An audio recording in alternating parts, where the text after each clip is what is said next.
Salve, salve, devoto! Estamos ao vivo aqui para falar de Galo com você. Deixa o like, se inscreva e não esqueça, ative o sininho de notificação. Lembrando aos senhores que este vídeo é um oferecimento de Arena MRV. Se o Galo é sua vida, a Arena MRV é sua casa. Compre já sua cadeira da Arena MRV.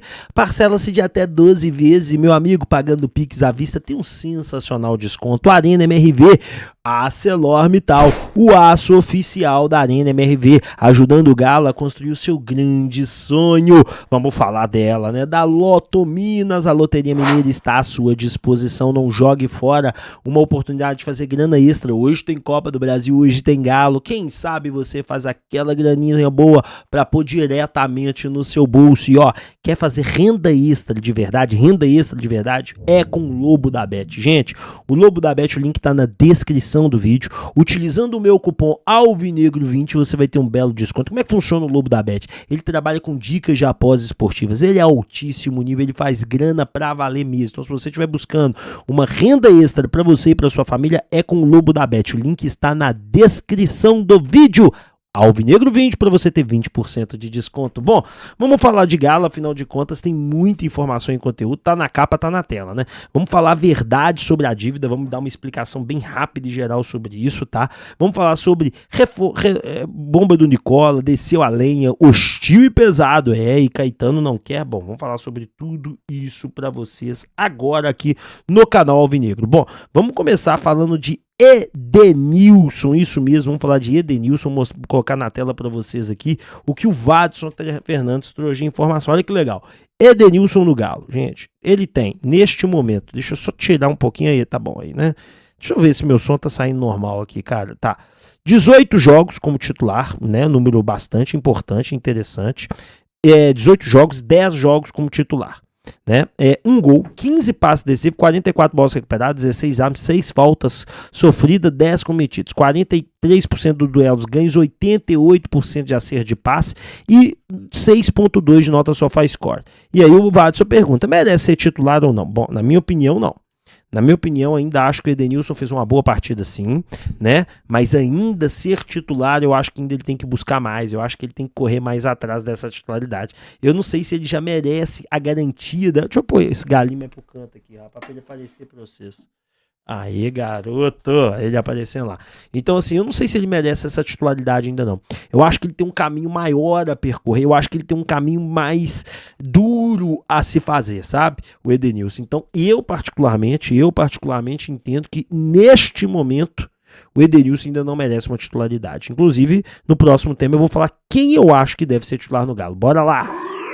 Só disso, senhores, vamos ver quem que eu acho que merece ser titular no time do Galo. Bom, na minha opinião, né, vou mostrar para vocês aqui quem viajou, tá aqui ó, viajou o goleiro Everson, Gabriel Delfim e Matheus Mendes, viajou os laterais Dodô, Mariane, Rubens e Saraiva, os zagueiros Bruno Fux, Gemerson, Lemos, Natan, Silva, Hever, Bataglia, no meio do campo viajou Edenilson, Iorra, Igor Gomes, Otávio, Patrick, Zaratio e no ataque viajou Cadu, Velocista, Hulk, Vargas, Paulinho e Pavon. Bom, senhoras e senhores, escalaria, o jogo 19h30 vai começar a transmissão aqui no canal Alvinegro, 17h30, você já vai sair desse vídeo recomendado pra lá, tá?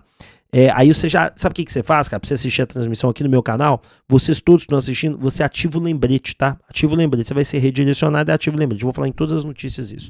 Eu escalaria o Galo da seguinte forma, Everson no gol, eu escalaria o Dodô, eu escalaria o Mariano, eu vou explicar o porquê, escalaria o Lemos e escalaria, olha pra você ver, eu prefiro o Gemerson titular, mas hoje eu escalaria o Bruno Fux.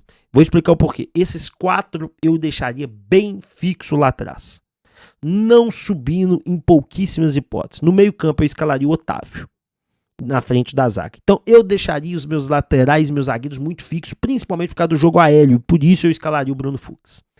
A escalação do Otávio, vou até tirar o Otávio. Sai o Otávio, entra Bataglia. Porque o jogo aéreo vai ser muito utilizado pelo Brasil de Pelotas. Porque o campo é muito ruim, vai ter muita bola alçada na área. Então nem escalaria o Otávio, escalaria o Bataglia, tá? Então seria desta maneira, o time bem defensivo lá atrás. Escalaria ao lado do Bataglia, subindo Zaratio. Subindo mesmo. Sabe, igual o Jair fazia. Escalaria no meio Iorra, para ser o distribuidor do jogo, para ele ser quem distribui a bola. Escalaria também Aí eu não sei se vocês vão concordar comigo, olha lá. Escalaria na direita, Pavon, que pode jogar. Na esquerda, Paulinho e centralizado Hulk. Eu escalaria esse time do Galo. Então o Zarate faria aquela antiga função do Jair que ele consegue fazer bem, que é subindo, junto com o Ior, com dois caras abertos, bem abertos, e o Hulk centralizado. Esse seria o meu Galo.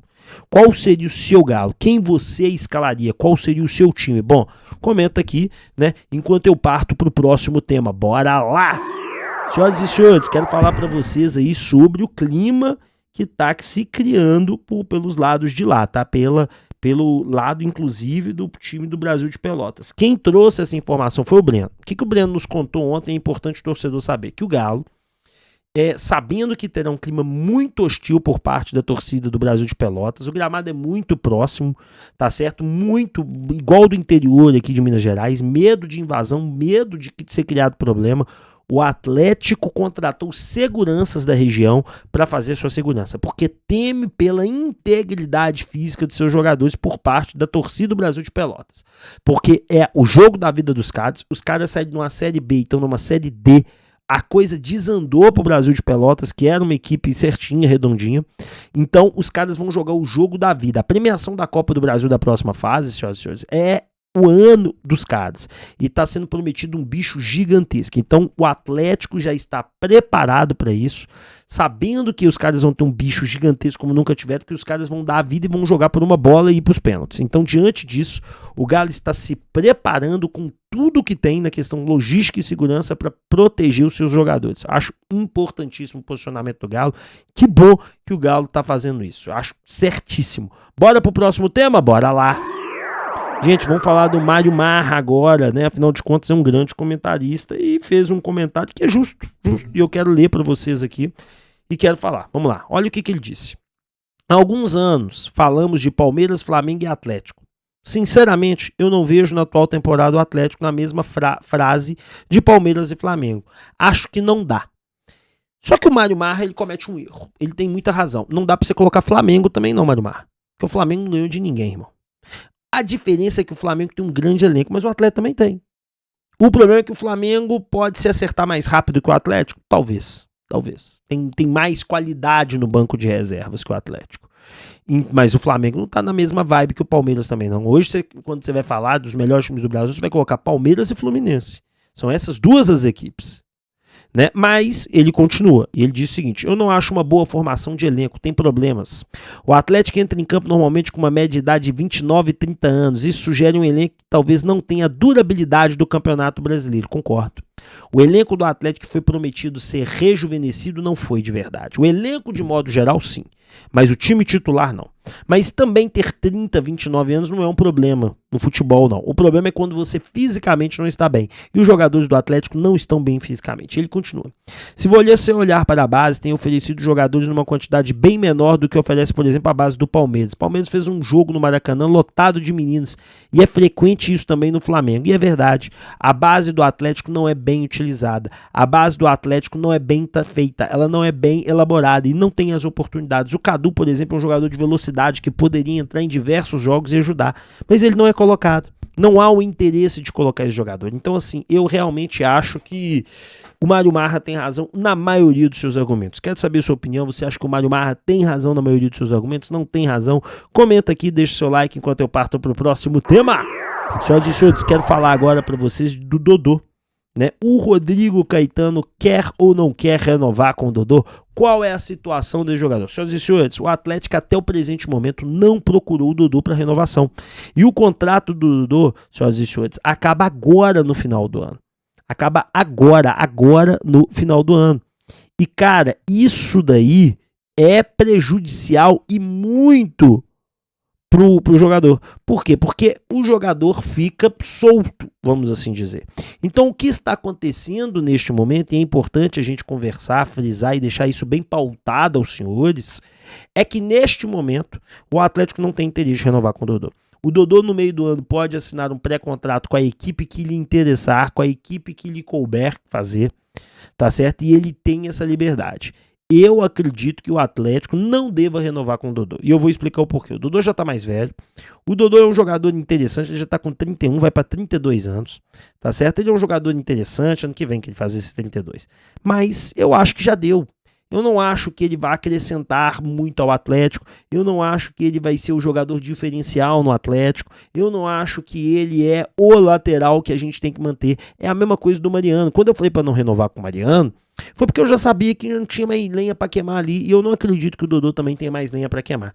Sabe, eu acho que o momento do Dodô no Atlético foram esses anos, contribuiu da maneira que pôde, teve muitas lesões no seu caminho, mas vida que segue. Eu acho que tá na hora de deixar o Dodô seguir a vida dele. Cumpre o contrato até o final do ano, joga as partidas que tem que jogar e vai ser feliz em outra equipe. Pelo menos esse é meu posicionamento. Bora pro próximo tema! Quero falar de Hermina. Isso mesmo, notícia do Nicola aí, que é o seguinte, senhoras e senhores. O jogador está com muitas propostas para voltar para o Brasil e tem interesse. E o Nicola tem razão, não só o Nicola, como diversos sites estão postando a mesma coisa, tá? Que ele já decidiu deixar o Everton e está retornando ao futebol. E quando você entra aqui no transfer market do jogador, tem 28 anos, é um craque, avaliado em 12 milhões de euros, acaba o contrato agora no meio do ano, né? Só que jogou pouco, ó. 3 jogos, 1 gol e 1 assistência. Não vem jogando nada no Everton. Então tá bem na reservona. Mas aqui, meu irmão, aqui no futebol brasileiro, deita, rola e sei lá. Saca? E sei lá o que ele faz. Realmente um grande problema do Mina é que ele se lesiona muito, né? Mas é um jogador que, se ele jogar das 75 partidas que o Atlético tiver, jogar aí 50 sendo as principais, deixando o Mineiro de lado, poupado nos jogos que tiver que ser poupado, deita, rola e dá tapa na cara de gente folgada. É um lateral muito diferenciado pro nível do futebol brasileiro. É um lateral, um zagueiro muito diferencial. É um zagueiro que no futebol brasileiro hoje não tem um zagueiro que chega próximo ao nível dele. Então, se eu fosse o Atlético, investiria com toda certeza nesse zagueiraço. Mas quero saber a sua opinião. Se você do outro lado da tela investiria no Hermina. Você investiria? Comenta aqui, deixa seu like enquanto eu parto para o último tema. Bora lá! Bom, aos 12 minutos e 32 segundos de vídeo, vou falar agora com você sobre a dívida do Atlético. Ontem eu já trouxe muitas informações, mas hoje vou explicar de um modo mais sucinto. Eu avisei para vocês ontem no debate alvinegro que não fazia sentido a dívida do Atlético estar em 2 bilhões e que 1 bilhão e 700 milhões ela deveria ser, né? Isso a dívida, lembrando que a dívida que fechou ano passado, tá? Pode ser que ela aumente para esse ano, para esse valor, mas que fechou ano passado, que não fazia sentido e que ela deveria estar aí na casa de 1 bilhão e 500 milhões, 1 bilhão e 580, mas que passava de jeito nenhum. E que a dívida do Atlético até o ano passado era de 1 bilhão e 400. Bom, o Everton Guimarães confirmou a informação que eu dei. Confirmei aqui a informação do que o balanço do Atlético vai apresentar uma dívida de 1 bilhão e 570 milhões, não considerando 160 milhões de contrapartida da Arena MRV, até porque são CNPJ diferentes. Lembrando que esses 160 milhões de contrapartida, tem CRI, tem isso, tem aquilo e está sendo negociado ainda. Vamos falar da dívida do Galo de 1 bilhão. Essa dívida de 1 bilhão e meio, né, vamos falar só para falar redondo, 1 bilhão e 600, 1 bilhão e 500, essa dívida que gira em torno disso, ela é uma dívida que ela vai continuar aumentando, porque ela é uma dívida de spray bancário, irmão. Se você não vender 3 jogadores por 70 milhões de reais, é impossível reduzir essa dívida. É impossível. Porque você tem que parar para pensar o seguinte, o Atlético, ele para pagar uma dívida de 50 milhões, ele tem que pegar 70. Só que ele não conseguia pagar nem os 50. Aí ele pegou 70, ele não vai conseguir pagar os 70, o que ele faz? Ele pega 90.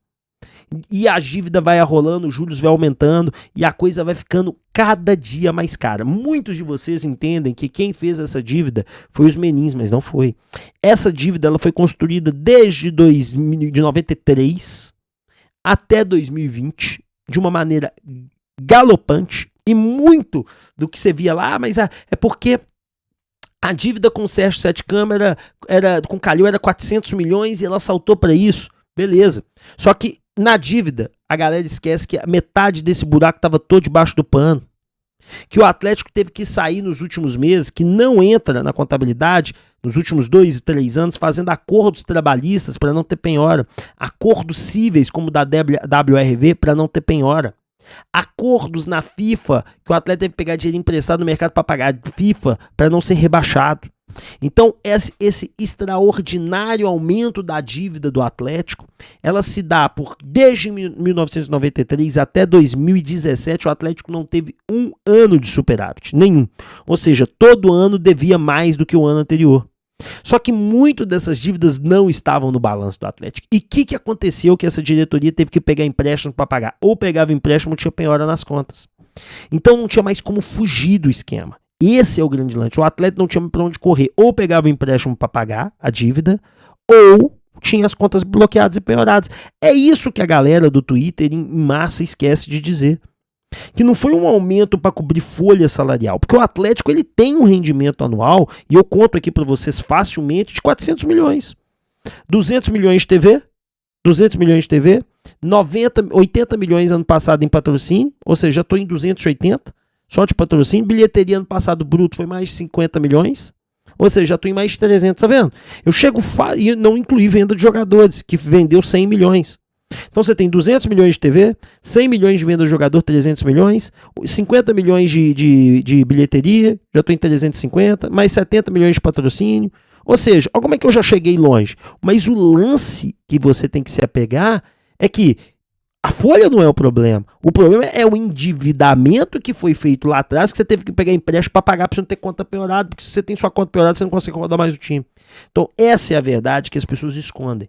Esse é o problema. Então, a gente tem que lembrar que desde 93 até 2017 não teve um balanço positivo. O de 2017 para mim também não vale nada, porque em 2017 foram feitas várias dívidas com jogadores de futebol, compra de passe, compra de dívida de jogador que foi comprado em 16, que tinha que pagar em 17, 18, como exemplo Lucas Prato, como exemplo Michael Suel, que foi comprado, tinha que ser pago em 17, não foi pago, jogadores que não foram pagos, que foram pagos agora em 21, 22.